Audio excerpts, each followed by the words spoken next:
Since 2021, college athletes have been allowed to profit from their name, image, and likeness, something we call NIL. For Big 12 schools like TCU, Texas Tech, and Kansas State, this change completely transformed recruiting, competition, and the way money flows through college sports. In this project, I'm exploring how NIL is reshaping the Big 12 Conference, specifically looking at recruiting, athlete liquidity, and institutional competition. My goal wasn't to take a side, but to understand how this new system is changing college athletics from the inside out. Source 1. Thompson, 2022. My first source by Taylor Thompson is the Iowa Law Review, explains the legal background of NIL. Thompson breaks down the 2021 NCAA policy shift that officially allowed athletes to earn money from endorsements. She argues schools need clear oversight to protect both themselves and their athletes while avoiding what's called pay for play. This source helps us set the legal foundation for my topic. It also explores how we got here and why every Big 12 school is now interpreting these rules in its own ways. Slide 3. Source 2. McKinnon, 2023. The second source by Lauren McKinnon looks at NIL through an equity lens. She found that most NIL money goes to male athletes in football and men's basketball. Women's sports and smaller programs get far fewer opportunities and less visibility.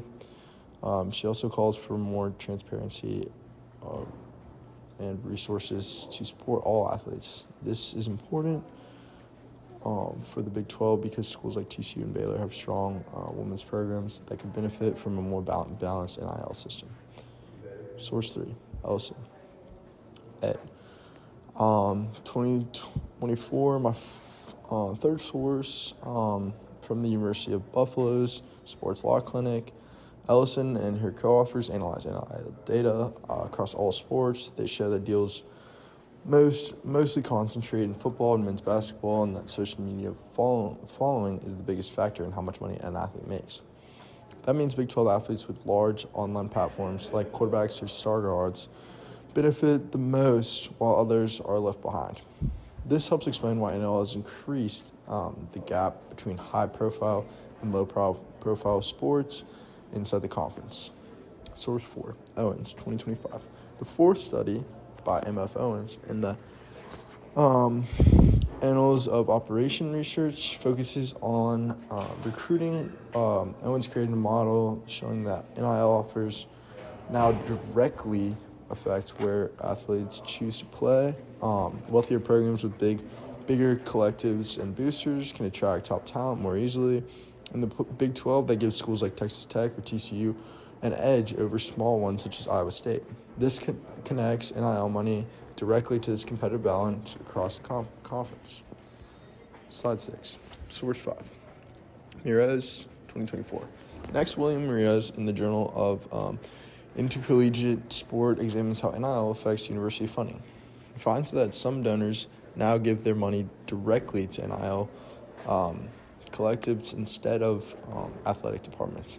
That means universities may lose part of their traditional fundraising base.